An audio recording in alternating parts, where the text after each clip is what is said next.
Hello and welcome back to our Blackmoor series. Finally, we're on episode 4. I've had a little bit of trouble getting myself to play this, but I've been doing some fiddling around and now I'm sort of excited for where the game is going to go. So, some housekeeping before we begin. First of all, big thank you to Yakul for the gift of the dice tray here. It's pretty awesome. I think it fits my channel's theme very well.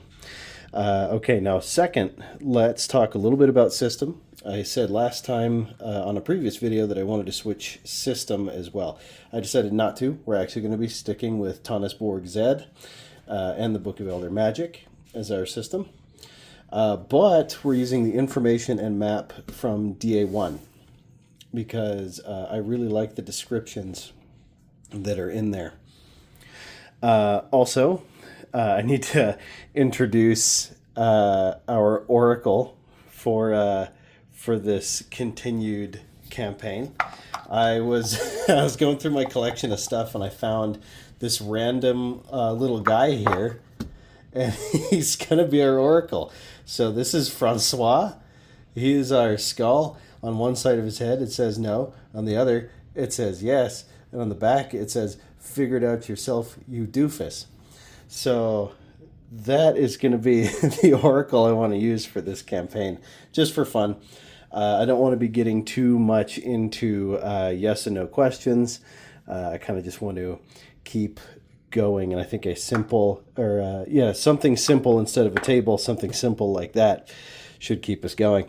And I think, weirdly enough, it might make things slightly more chaotic.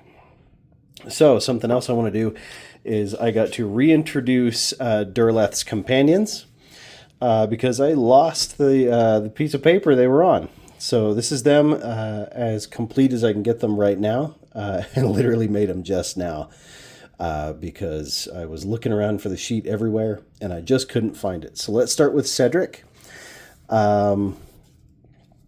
Cedric is an elf.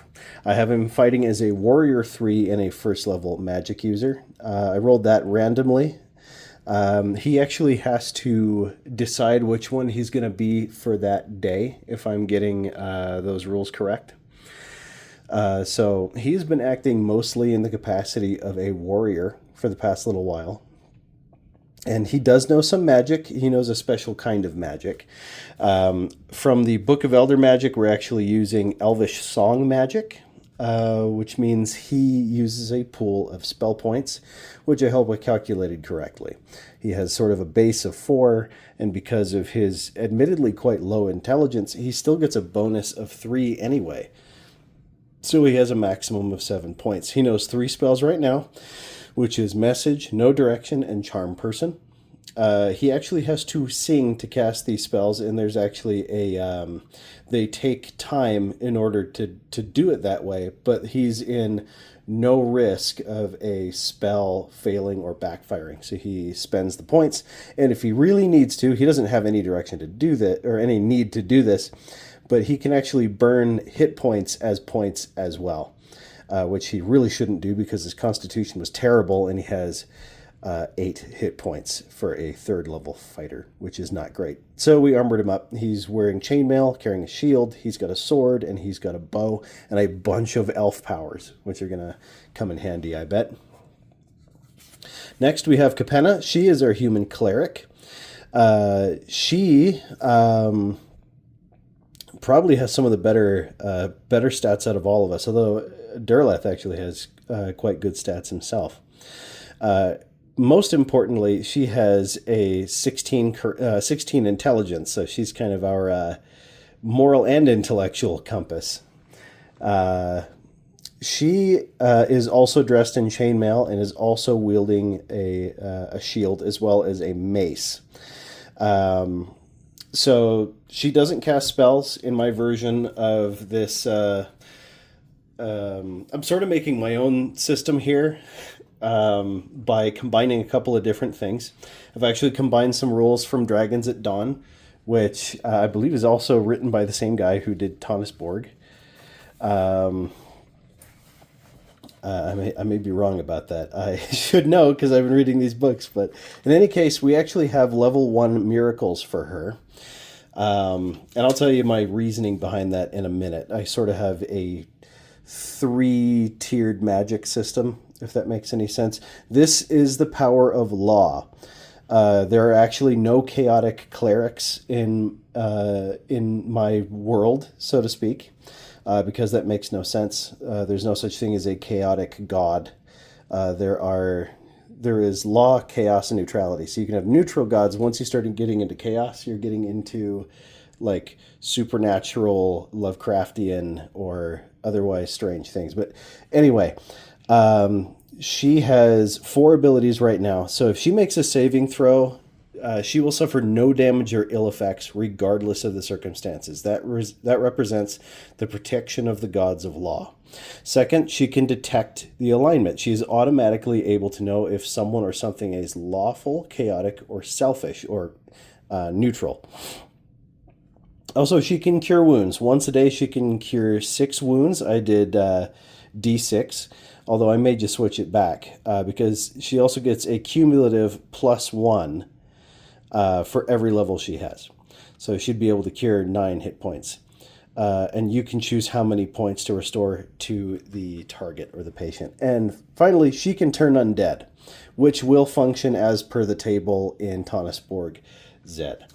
So, yeah, I might change it to where it's just sort of a set number, so there's no die variation. I don't know what I was thinking there. So, a little bit about the cosmology of what I'm running here. There are 2 ways of using magic, and arcane magic, that is. Magic, as you know it, like magic users and elves can use it, is actually drawn from primordial chaos. It is sorcery. It's not inherently evil per se, but it can be difficult to control. And the difference being between Cedric's way of using magic and Derleth's way of using magic is that the elvish song magic way is more old, it's patient, and it's able to better bend that cosmic chaos to its will. Derleth uses human sorcery magic. So that's the roll to cast magic that I've been using from the Book of Elder Magic. And something else I wanted to implement is actually from one of my favorite games here.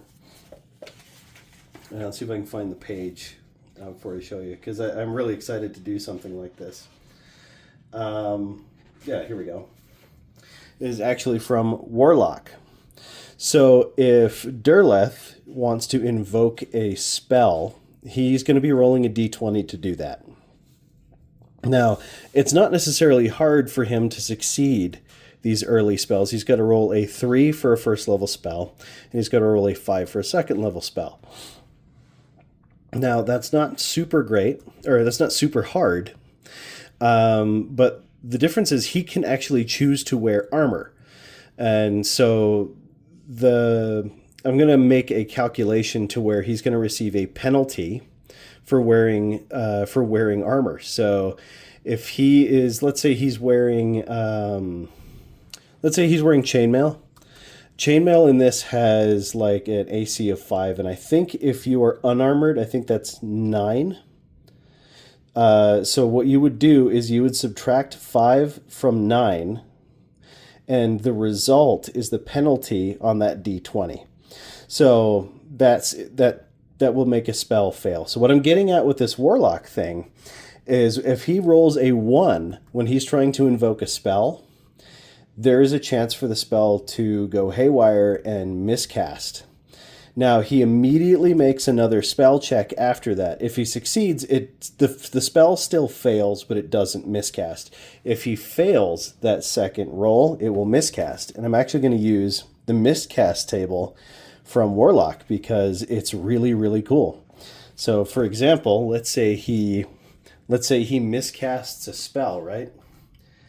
And he'd have to roll his d20 because this is a d20 table, and he rolls a 2. So what happens here? 2 small horns grow from the caster's head. Now, that's not super harmful, maybe harmful socially, but if you're getting a closer look at that list there, if he had rolled a 4, it discharges incorrectly and hits the nearest creature for 2d6 damage. Or worse, where's the other one? I think that was like... oh, here it is. Number 7. The spell backfires, blasting the caster across the room for 2d6 damage. That, in certain circumstances, that could kill him. So, that seemed really exciting for me. So, as you can see, human sorcery is a lot faster and a lot more useful in a tight spot. But it's also really, really dangerous. You're sort of riding the tiger the whole time because you never know. Something might mess you up and you miscast that spell and you blow up. Or your skin turns a weird color and you get scales, or you can't cast spells for the next 24 hours and every attempt will miscast. So you just never know what's going to happen. So with that, let's get to the setup of the campaign. With all that groundwork laid, we're going to move on to the next leg of Durleth's journey, and he's going to be heading off the coast of Mouse very shortly with his 2 companions and other people that they can hire. And let's roll back the clock and talk about why. All right, so if you remember in our Hard Pivot episode, Durleth had kind of been recruited by Cedric after that incident at the wedding. That seems so long ago now. After that incident of the wedding, they were looking to get out to this island here in this area called the Shoals. The reason they're doing that is because there's sort of a weather pattern that's getting really out of control and is just wrecking trade. And that works so much better on this map because north of here, there's actually a place kind of in this northern area across the shallows. There's a place called Bartertown where it trades with some northern regions, which I think that's where most of the Skandaharians are. And also Mouse is like the biggest port city here. They get people from the east. They get all kinds of stuff. So this weather system, it's sort of like just really, really bad wind, really dark sky, a lot of like torrential downpours and stuff that is disrupting trade all over the Northlands. So that means like places like Vestfold or like Blackmoor or Glendower, they're all going to start, all of their supplies are going to need to come over land instead of the convenient ship routes. And if you know anything about the Northlands, like around Blackmoor, that's horrific because most of it is just a tangled morass of woods and random rivers and swamps, and that's just really awful. So our goal right now, we have chartered a boat. We're going to see if we can get some followers, hirelings. That's what they are. I've been playing Skyrim, so I'm thinking followers. And we're going to try and thread this needle and get to this big island out in the shoals, because it was here that the sorceress Ilta has been, for some reason, kicking up these weather patterns, and we don't know why. So let's go to Mouse and kind of zoom back in, and let's see if we can get some followers and who we get. So, as it says in DA1, it says the greatest city in the north is the walled port of Mouse, outside of which is the small barony of Mouse. With 17,000 citizens, an army of 1,500 regulars, and a large militia, Mouse is the strongest economic and military center in Blackmoor. This strength is enhanced by its close ties to the nearby barony of Mouse, whose mousehold, with its 300 superbly trained troops, has always been an important asset to the city in times of trouble. South of the city are the Haven Peaks, in whose secret caves a garrison of 200 troops stand guard over stocks of food and other essentials maintained against the day when the populace may again be forced to flee the Skandaharians, as they have thrice before. So this is a pretty wealthy place with a lot of military activity. So from what I understand, that's going to mean that hiring soldiers or soldiers of fortune shouldn't be too difficult if that's what we're looking for. I know that we are looking for a ship and a captain. By the way, since Cedric is kind of the leader of this venture here, I'm going to see if he already has sort of something like that lined up. So let's see what Francois has to say on the matter. Does he already have somebody in mind? Make it up ourselves. I'm going to say, for convenience sake, yeah, he knows somebody because he's been making this plan even before he hired Derleth. So we have a section for our ship and our captain and the crew. The captain and the crew are actually going to have two different morales because they sort of represent two different voices on the ship, just for simplicity's sake. That's how I'm going to do it. So the next thing is I am just very quickly going to use the first edition Dungeon Master's Guide, and I'm going to generate some stuff about our captain using the non-player character generation tables here. So let me grab some D10s really quick, and we'll get doing that because I kind of want to know who this guy is. It's going to help me sort of imagine how we're going to interact with him and how the crew might see him. So as we begin here, I am just going to roll this person's race really quick. Let's see, 1 should be elf, 2 and 3 should be human and halfling, and 4 should be dwarf. 2, this is a human. Also, I'll do even odds on their sex. So let's say even is female, odd is male. Odd, that's a 1, so this is a male. So this is a human male. Let's roll some... let's just do some traits here. So it's a D12 and a D6. I don't really understand that. So let's just throw in a D12. Let's see what we get for his traits. This guy is careless. Oh boy. That'll go well. And then let's see, we got a D8 for his personality. I gotta write this down. So this is a careless human male. So he's sort of this may hurt us in the future. So Durleth's like, I assume you already have a captain for this venture, and Cedric's like, oh yeah, I know a guy, he's great. And he's like, you guys ever watch Blackadder? What's that guy's name? Oh, he's got the red beard. I don't know, I just imagine that guy right now.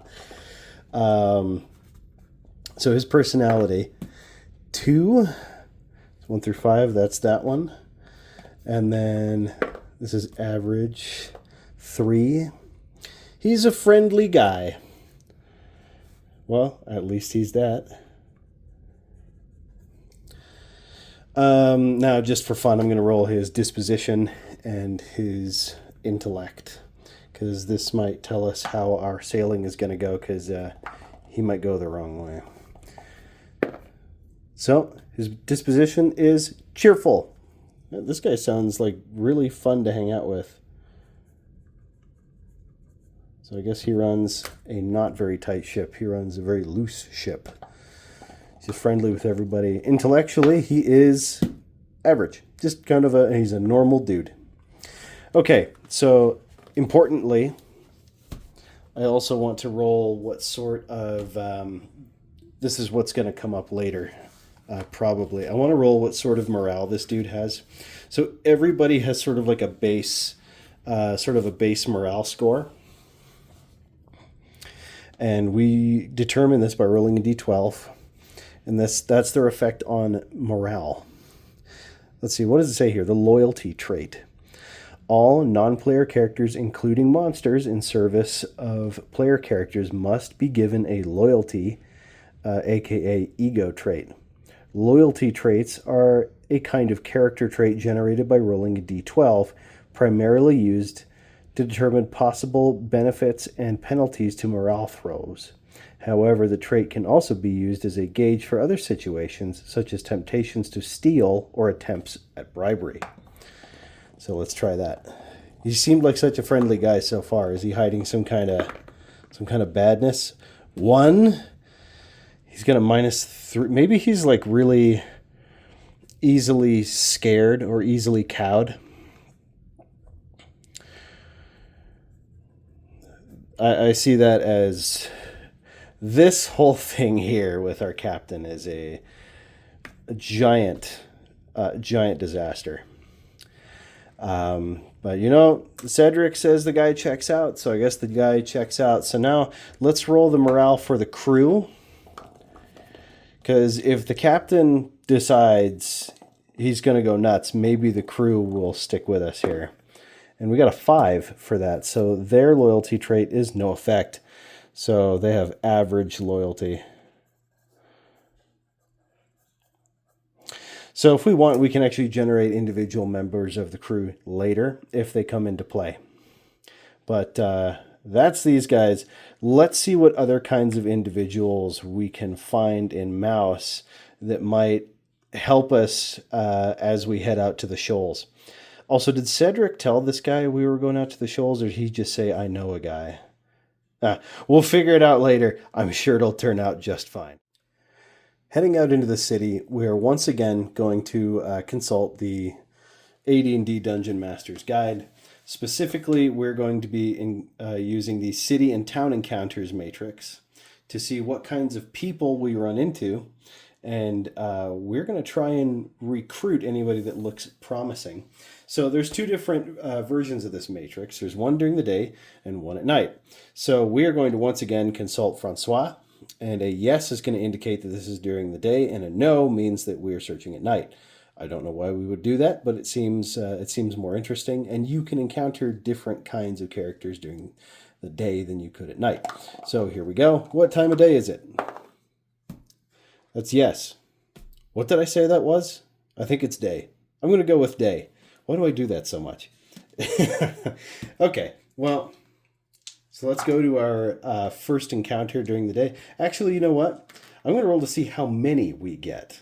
That seems pretty good. Let's go with 2d6. How many people do we encounter during the day here? Because, you know, we're only going to be approaching people who we think might make the cut. And then once we get to know exactly who they are, then we'll decide if we want to try and recruit them. So we get 8 encounters. And let's see. Our first encounter, according to our D100 here, that is a 98. Man. 98. Oh. We encounter a will-o'-the-wisp. It was not a will-o'-the-wisp. I was looking at the night chart. During the day, it's a were-rat. That kind of came out of nowhere. I have some interesting ideas, though, because if you remember, Derleth had an interesting run-in with a group of were-rats just south of Mouse in the mountains. So something I want to ask Francois really quick is this one of those guys? Because there were like 20 of those guys, and we might have someone here. I don't think they're in rat form. I'm going to ask them that first. Are they in rat form? Yes. Why?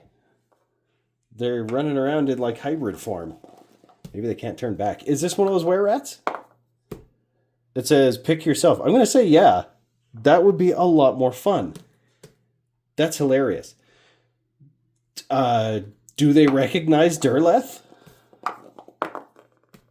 That's a figured out myself. I'm going to say, yeah, that sounds really fun. If they were to recognize Derleth. So we encounter a were-rat in the middle of the day who's transformed into hybrid form. I assume we were just like taking a break, or Derleth looked down a random alley and accidentally locked eyes with a were-rat. I'm gonna see if I can roll like a reaction or something. Like, is this thing immediately hostile? You know what? No, I'm gonna roll genuine monster reaction, and I'm gonna get back to you. That's so weird that we circled back to were-rats already. All right, I found our reaction table here. So it says random action, but you can easily use this for a reaction table. So this is a 2d6 table, and we're going to see what this were-rat does when they see Derleth. Because if you remember, the only thing they saw was him running desperately out of a ruin in the mountains right past them as they're getting ready to move in. So what do we got here? Please be good. No, that's a 2. Hateful, desires violence. It's a combat encounter. Good job. Oh, Derleth.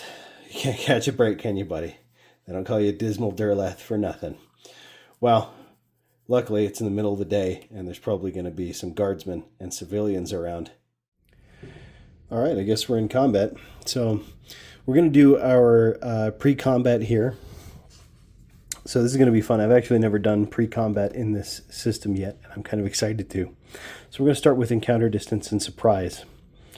So let's see what it says here. It says there is always a moment when a group or individual becomes aware of the presence of others. Often a measure of the distance at which this encounter occurs will be needed, and the first step in determining encounter distance is checking for surprise. Surprise in the dungeon occurs... we're not in a dungeon, but I guess I'll use it. Very close by, the exact distance being determined by the result of a die roll. There is a 25% chance that any surprised character will drop a handheld item. If more than one item is being carried, roll to see which item is dropped. Dropped light sources have a 33% chance of going out. So let's see.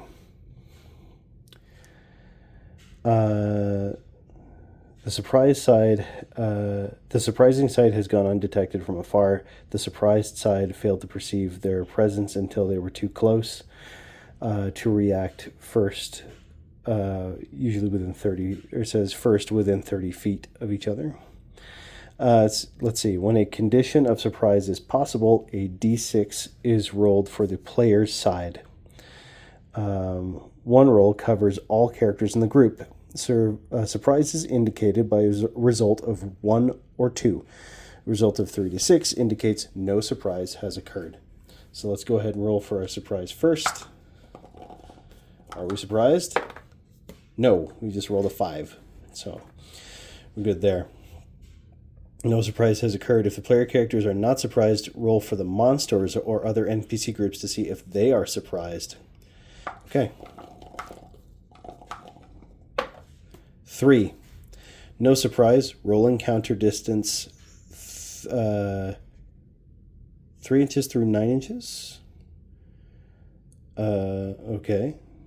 I'm not sure what that means, but I'm just gonna go with I'm gonna go with somewhere in the middle. So I'll just put them a few squares away. But this means that we're basically going to be going on to just normal combat procedure. Something else I'm going to do before I place characters and roll initiative is I'm going to determine who was where using 3 different color sides of dice, because they were kind of just wandering through the city and they found themselves in kind of a bad part of it. So they're going to be roughly over here, and I'm going to randomize who is closest to this were-rat. So the red one is one's going to be Capenna. The blue one is going to be Cedric, and the skull die is going to be Derleth. Wow, what are you doing all the way over there? Maybe he investigated a noise or something. Yeah, so Cedric is all the way the heck over here. I'm going to take it. That seems kind of cool. I like that they're partially split up like that. Okay, lastly, I'm going to roll for commotion here. So we are now in combat, and that's going to create quite a bit of noise. I'm going to roll sort of a number of combat rounds it's going to take for guardsmen to show up. And that's going to take 3 combat rounds for guardsmen to show up. So now let's go ahead and go to combat procedure here in Zed.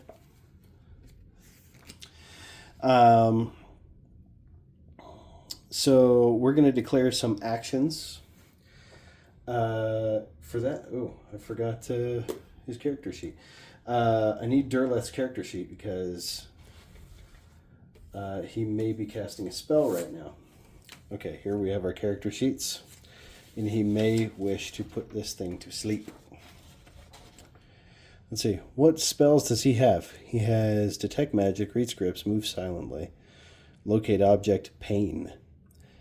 No direction. No, he does not have Sleep. He has Pain. And he's going to attempt to cast that spell. Now, on combat progression here, when do spells go off? Let's see. First, Move, Morale, and Loyalty. Order of action. Projectile. So that happens on step B2. B3. If not melee, second move, or projectile spells, or turning if not already done. Sorry, I'm still kind of learning this one. I typically play systems that have just kind of like there's not a whole lot of like order of operations to them. So it's like Swords and Wizardry or like Delving Deeper, stuff like that. So we are going to go ahead and roll initiative. As usual on this channel, red is the good guys and blue is the bad guys. A 4, simultaneous. I'm not going to do that because that's too confusing for a small brain like me. 4 and 1. Well, I did ask for it. So it looks like, actually I want to see if high or low roll goes first, just for fun.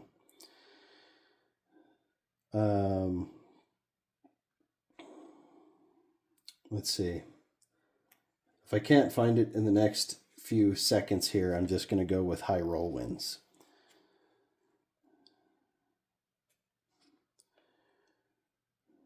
Man, let's see. Pre-combat, check for surprise. Intelligent beings make a random action roll. First move, morale, loyalty checks, order of action, movement is carried out simultaneously. Okay. Well, I am not seeing it either because it's not here or I am blind. So I'm still going to use blue goes first. We're going to have Cedric go first. No, sorry, not Cedric. The were-rat is going to go first.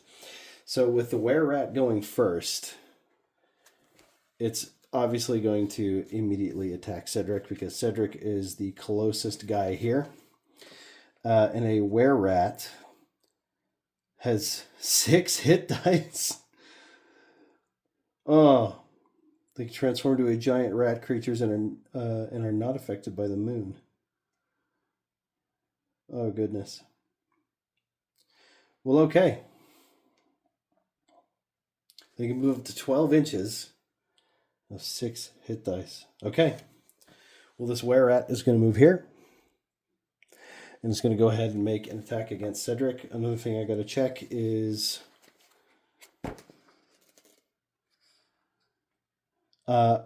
it's not given like a number of attacks here. Maybe that's under no, lycanthrope isn't a thing. It's not given a number of attacks here. Arm class 4 though, and they're pretty hard to hit.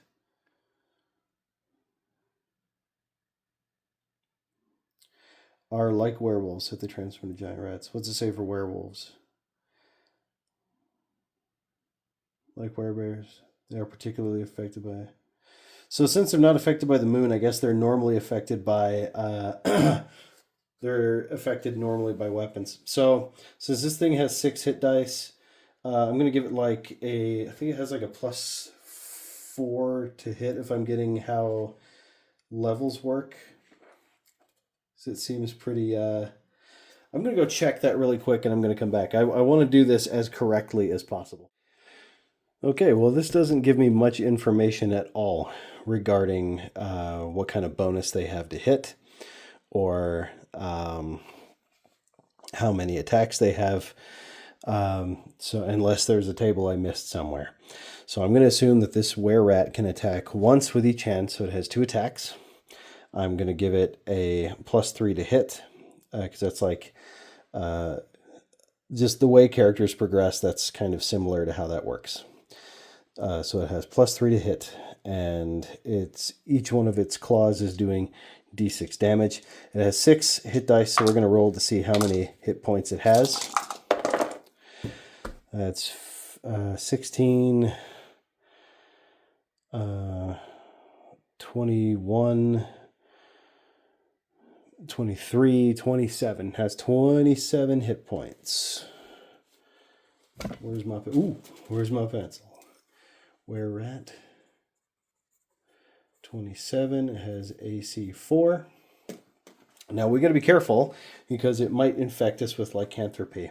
It also did not say if it was immune to normal weapons. So we're going to hit it, and then I'm going to do a yes or no, because it says they're like werewolves, and the werewolf entry says that werewolves are alike to werebears in regards to weaponry. But they're also not affected by the moon. Werebears aren't affected by the moon. So maybe these things are weaker, but they can't... but they're weaker, they're not affected by the moon, and they can be hit by weapons. Does that make sense to me? So this thing is going to try and attack Cedric, who has armor class 4 as well. And it also has no creature to hit. So I'm going to go ahead and assume that it needs like a...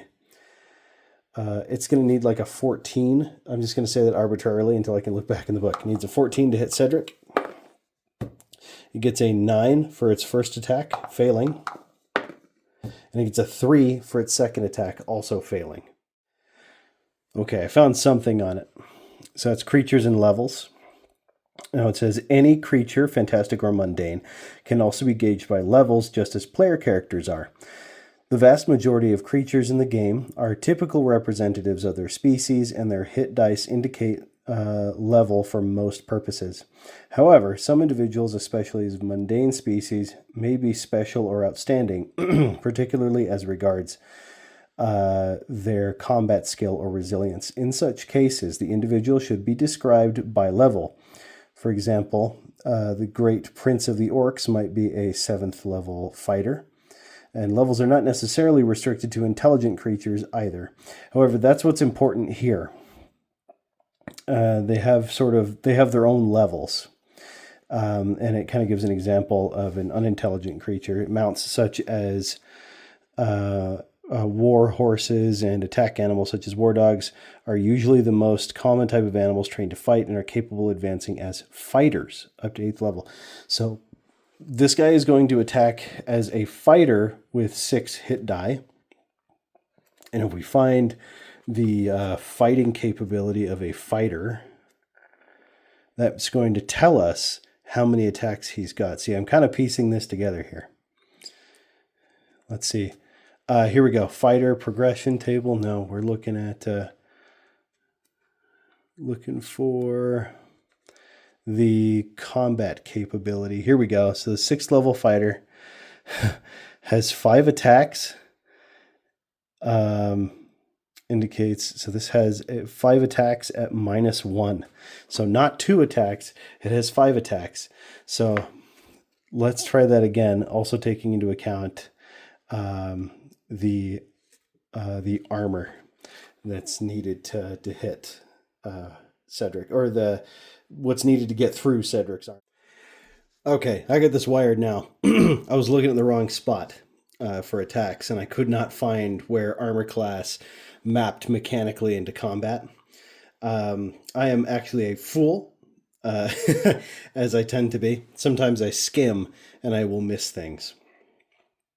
So there is actually a different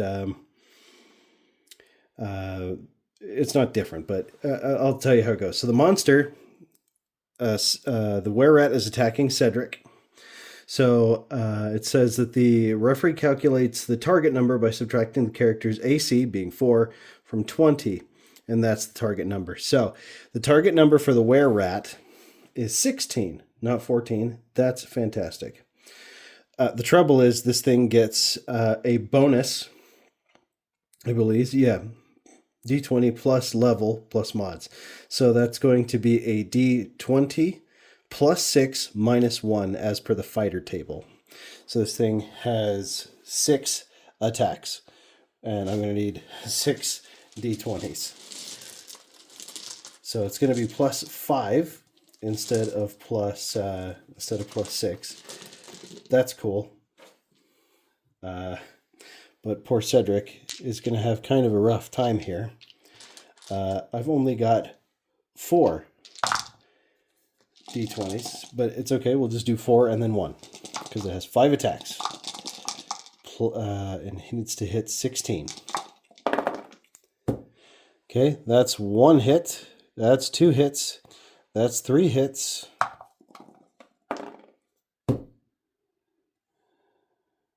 That's 4 hits. So he gets hit 4 times. Because it is not... Cedric might just be dead. It actually gets 4d6 damage against Cedric. Because each one of those only deals 1d6 damage. Otherwise, if this thing had one more hit die, it would be dealing 2d6 per hit, which is just bonkers. So here we go. Come on, Cedric. How many hit points does Cedric have? He's quite fragile, actually, because he's got very, very bad constitution. He's got an 8 constitution, which means he took -1 to each one of his hit die, and he has a total of 8 hit points. So is Cedric just dead?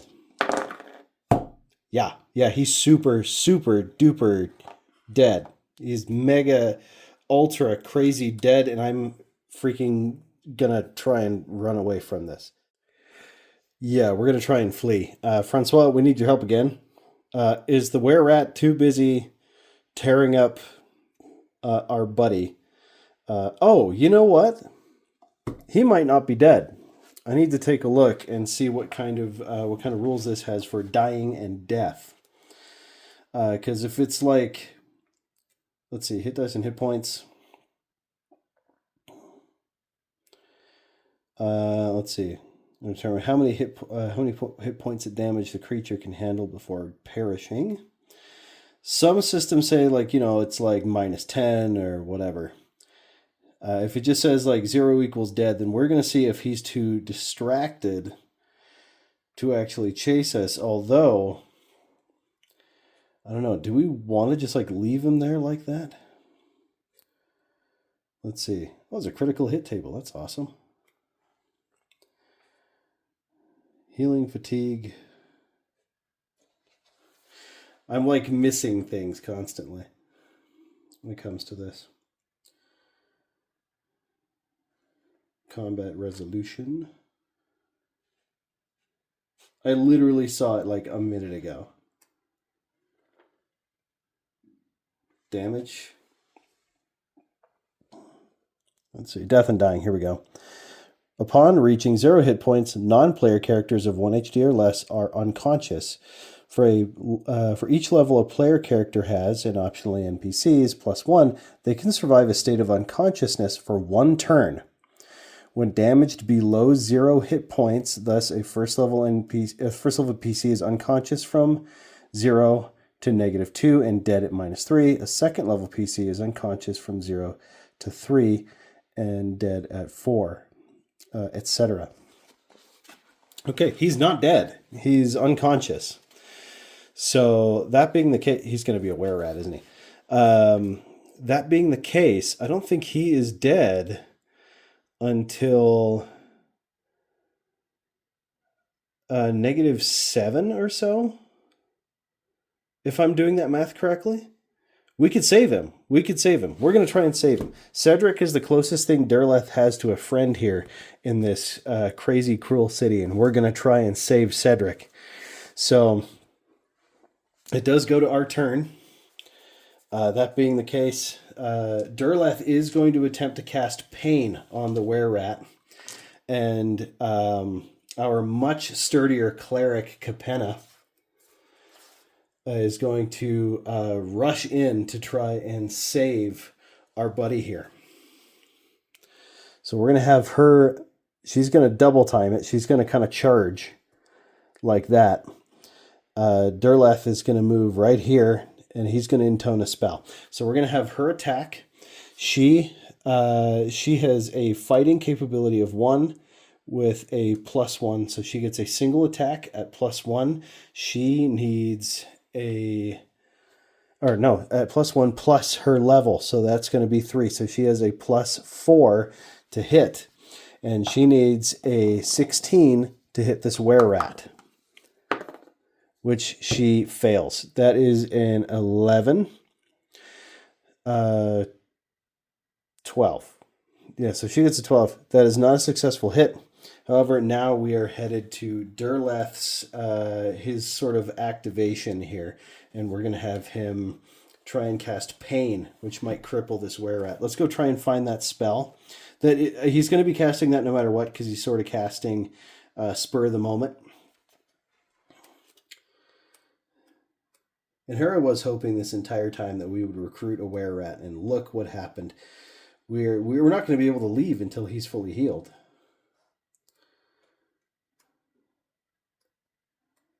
P. Here we go. Pain.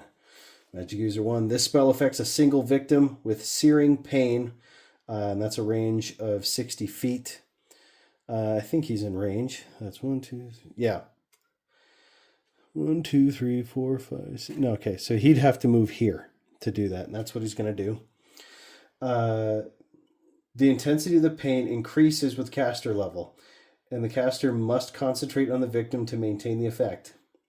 If the victim fails a type 3 saving throw, I'm going to say I don't know how monsters save, but we'll figure that out in a second. They receive a 1-point penalty per caster level to all subsequent dice rolls, so that would be a -3 to everything. Yes. Wait. Per caster level, yes. So that is that's going to be a -3. So he's going to try and do that, and he's also going to have to roll for exhaustion. So here we go. And that D6 is for exhaustion. And this is a first level spell, so that means Durleth is going to be successfully casting this spell on a 3 or higher. Oh, he's just rolled a 1. Oh boy. Okay, hang on. Okay, he succeeded. So he just failed in casting the spell. He did not miscast. And he's going to lose, let's say, 6 for casting a first level spell. He's losing 3 exhaustion from his max point pool, which is 13. So he's down to 10. This makes sense. Combat kind of came out of nowhere. So he failed casting that spell, but he is also wielding a mace. So let's see what happens. We're going to roll for initiative again. We're going to go for it. I'm determined we're going to save Cedric. The were-rat is going again. I'm going to roll evens odds. Actually, no, I'm going to consult Francois. Francois, is the were-rat going to continue to attack Cedric or turn on Capenna? Yes, it stays at Cedric. No, it goes to Capenna. It's whatever I want. So logically, the were-rat would turn to engage Capenna. That makes sense to me. So it's going to get its 5 attacks again. I'm going to do this in 2s because I put those other ones away for some reason. And it gets a +6, +5 because it gets a -1 as per the fighter table. So, oh, she did a charge. I didn't even look what that was. I'll see what that was later. I've forgotten. So its first 2 attacks. Both of those succeed. Second 2 attacks. Both of those fail. And for its final 5th attack, that is a success. That's a 16. So it gets 3d6 damage against Capenna. She's a lot more sturdy than Cedric. She's got 15 hit points. And she's going to lose 9 of those. So she has taken 9 damage. Where's my pencil?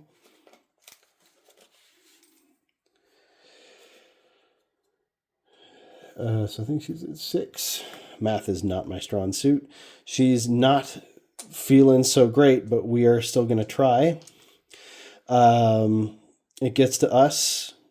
She's going to try her attack against this were-rat. I don't think this is a good idea to stay in combat much longer, but I feel like they want to save Cedric. She's his friend, and that's the closest thing that Derleth has. So here we go.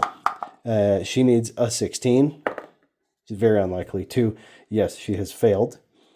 But she is also going to, I think she's going to invoke her healing ability. She's going to cure herself. Let's see, she has 9. She's going to cure herself 4, bringing herself up to 10. So she's going to invoke the powers of law. Derleth, on the other hand, is going to try and cast Pain once more on this creature. Actually, I'm going to look at his spell list again one more time. I'm going to see if there's anything a little bit more useful we can do against this thing. Maybe we can locate object, move silently, Pain. Oh, illusion. He's going to try and cast an illusory attacker. By the way, we have one more round after this until guards show up to help us. I had no clue were-rats were this strong. That's actually crazy. I can't even imagine what a werewolf would be like. So he's going to try and conjure like some kind of illusory monster like he did in that wedding episode. And we're just going to hope that works. So here we go. Illusion. He rolled a 1 again. That is unreal. At least do a miscast. Make it funny. Well, no. He just loses that again. He rolled a 1 on his exhaustion. You are a terrible spellcaster, man. That's why they call him that. But he doesn't lose. He doesn't lose anything because he rolled a 1 on exhaustion. So he doesn't lose any more points for that. Okay. Derleth is now going to move. He's going to do something kind of silly. He's going to kind of go over him there, and he's going to try and sort of get on the other side of this thing, and he's wielding kind of a hefty mace. And he's going to try and hit this thing later. But we got to reroll initiative. This were-rat is obliterating us, man. So here we go. Oh my goodness. This is brutal. Absolutely brutal. Okay, so we're going to consult Francois once again. On a yes, it attacks its continuous target. That's going to be Capenna. And on a no, it shifts its direction to Derleth. That's a yes, so it's going to continue attacking Capenna. And it's doing so with its disgusting, grimy claws. It succeeded 1. It has succeeded 3 and got a critical hit. And its last attack, it fails. So it's got 2 successful attacks. One of those is a critical, and there is a critical table. So I'm going to roll that one first. So the critical table, that's a D10 from the looks of it. So Capenna has just been hit really, really hard. Oh my gosh. I was really looking forward to the kinds of stuff she'd be able to do. So I'm going to roll the damage plus that. Critical success. I'm sorry, I'm looking at the thing again because I want to know if the damage... is changed in any way. Thus, a d20 results in a critical hit against a single opponent, regardless of how many opponents have been hit that turn. Okay, it's a d10. And she has rolled a 6, 5 through 7. Strike on the leg or equivalent. The leg is severed if damage exceeds more than a quarter of the character's remaining hit points. She has 10 points. She lost 3. She did not lose her leg, causing further loss of the character's remaining hit points per melee turn unless medical or miraculous attention is applied. So she did not get her leg severed, but that was very close. If she was at 9 instead of 10, that would have taken her leg off. So now we'll do the non-critical hit, and that's 1. So she's back down to 6. She's not looking good. It goes back to us. She's going to try once more. I got to think strategy here. I don't want to lose these characters, and this were-rat is just impossible. I don't think our best bet is to just keep this thing busy until the guards get here. And I think there is... actually, no, I think the guards arrive at the beginning of this next round here. Once we're done attacking, their guards are going to show up.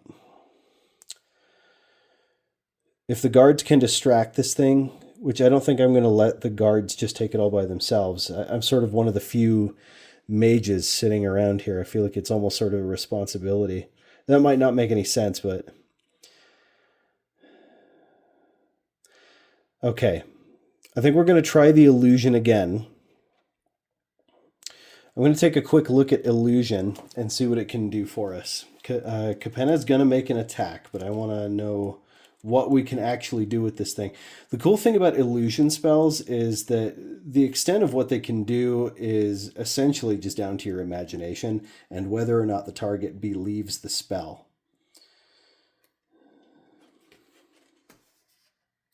Okay. Illusion. Duration 6 minutes or longer, provided the caster concentrates on maintaining the illusion. The spell creates a visual illusion perfect in 3 dimensions of an object, creature, or creatures, or force visualized by the caster, but no larger than 30 feet in any direction. The phantasm thus created will have the smell, sound, and appearance of whatever the caster thinks at the moment they triggered the spell.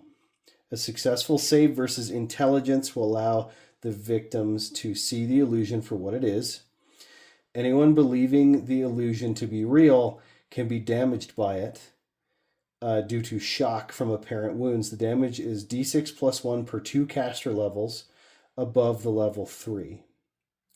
A 5th level caster would add 1 damage point. A 7th level caster would add 2 damage points, and so on. I think that is our... I think that's our best bet. I just need to be imaginative with it, because Durlath's immediate... He tends to use it to create creatures, like really scary monsters. That tends to be what he does with it. And I think that's also our best bet, because if it believes it, we might be able to get it to run. And having it run away is a lot easier than trying to brute force it. But he needs to begin his incantation. And Capenna is going to make her mace attack, which she succeeds, because that's 14 plus her level. She actually makes it, and she did 4 damage to this thing. I actually have no clue if she gets a damage bonus. I will take 4 damage. Also, is this thing immune to normal weapons? Like I said, 50% chance. No, it is not immune to normal weapons. Thank you, Francois. I knew I was right to bring you aboard. So it takes 4 damage from its... I wrote its hit points here. From its 27 hit points. Oh, thank goodness. We got it down to 23. So now Durlath gets to fail at a spell again. So this is actually his favorite spell. He needs to roll a 5 or higher to successfully cast Illusion, which he does. He rolls, he gets it to go off, and there's going to be an illusory creature that's going to appear right behind Capenna to try and scare the were-rat. Okay, and here is Durlath's, it's kind of hard to see, but he tried to conjure kind of like this really scary looking centipede human thing with like a spine coming out of the back as a tail, and it's got to be 30 by at least 30 by, or at most 30 by 30, but it doesn't need to be big. It needs to be very, very frightening. So this thing needs to make an intelligence save, which, you know, we don't it doesn't give like stats for monsters, but a were-rat is essentially a human that can transform into a rat. So we're just very quickly going to generate an intelligence score for this thing. And how all scores are generated are 6 plus 2d6 in Z. So that's what we're going to do for our were-rat. So it has an intelligence score of 11, which is good. We want it to have a bad score. I'm going to keep note of that. So we need it to fail that. We need it to roll above 11. Or if it doesn't, it disbelieves the illusion, which is probably what's going to happen. And that's exactly what happens. It does not believe that that is real. And Durlath continues to prove to be rather useless. Of course, he is a very low-level magic user, so that tends to be the case. However, it is the next round, and the guards are going to show up and see a giant monster right behind a cleric. I guess they need an intelligence score too, huh? 3 guards have just appeared. There are 2, one with a spear, one with a sword, and one with a bow. Both of these guys are wearing chain with shields, as seen on their models. And we're going to generate an intelligence score for these guards and see what happens with them. So these guys have a much higher intelligence score. They have a 15. It's getting late. This video is going pretty long, and it's getting late, so my brain is slowing down.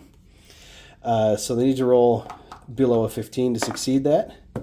Okay, they rolled a 15. I mean, that matches it. So they also believe that is fake. They recognize spellcraft when they see it, and they possibly even know about Durlath anyway, so they actually know what's going on there. So they're going to join combat on the side of our adventurers. And I don't really know what happens to this thing if it's disbelieved. Let me try and find it again, because I would really like to know if it can still do something when it's there, or if I got to try something else.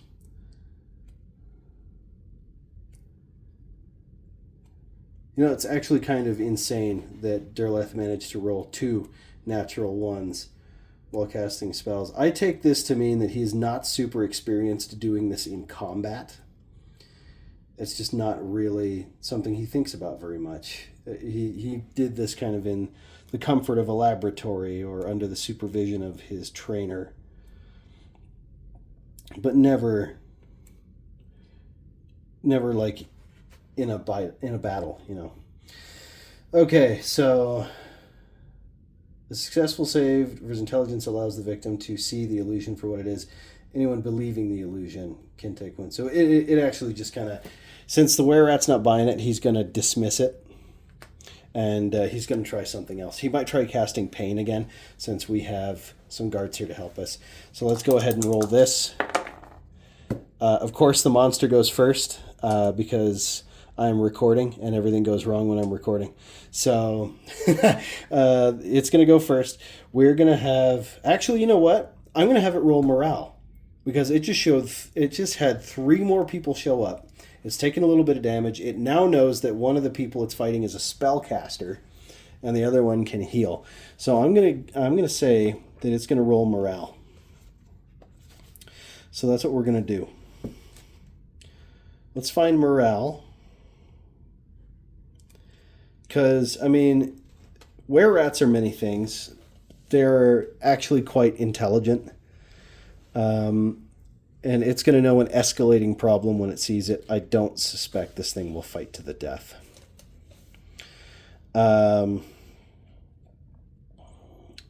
Movement within melee. There's the surprise table.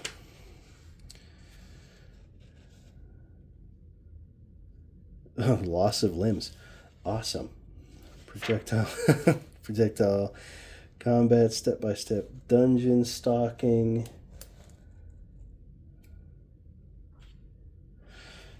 Do monsters have a morale stat? I'm just curious. No, they don't. So I'm guessing we have to roll this separately. That's critical hits, the charge move, movement within melee. I can never find something when I'm looking for it either. I'm going to chalk that up to more hireling morale, loyalty meter, or modifier.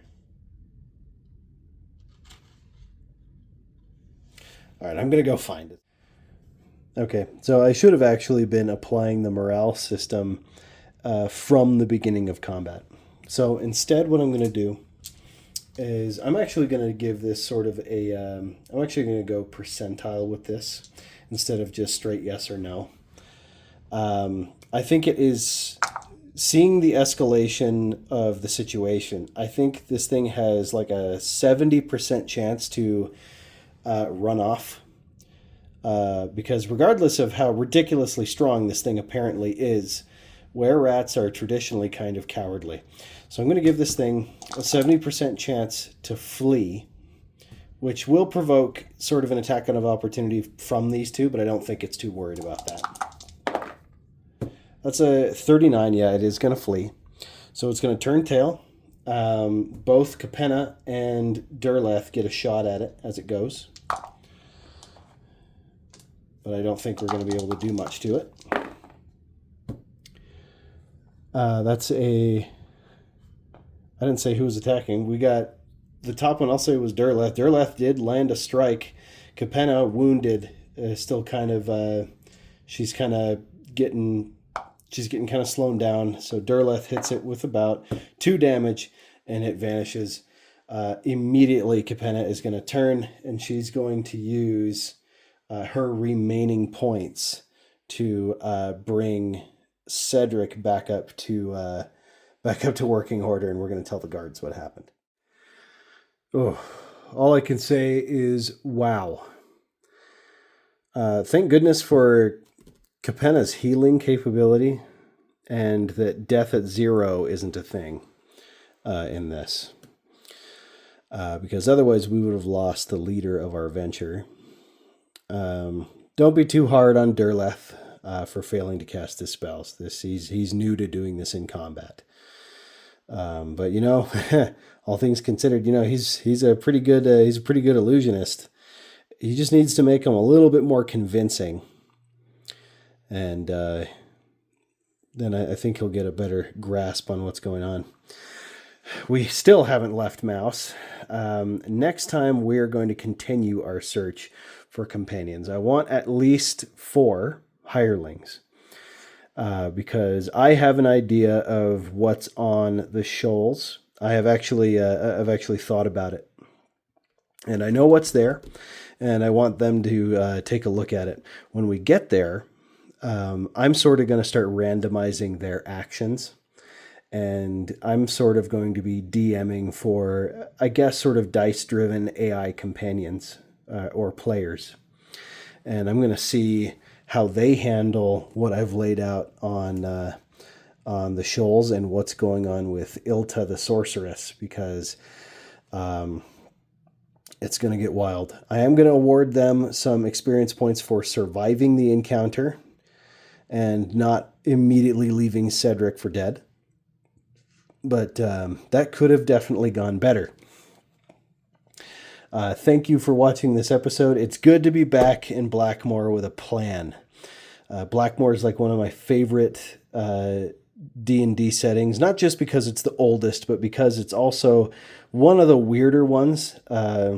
Arneson had one heck of an imagination when he thought a lot of this stuff up, both in his original released book and in the DA entries.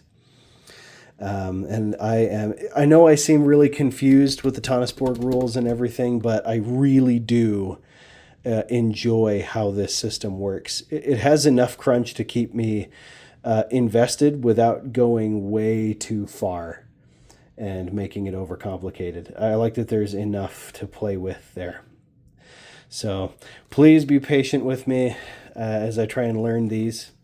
And we will see what we can do next time in Blackmoor. But until then, we'll see you later. And oh boy, was this very stressful.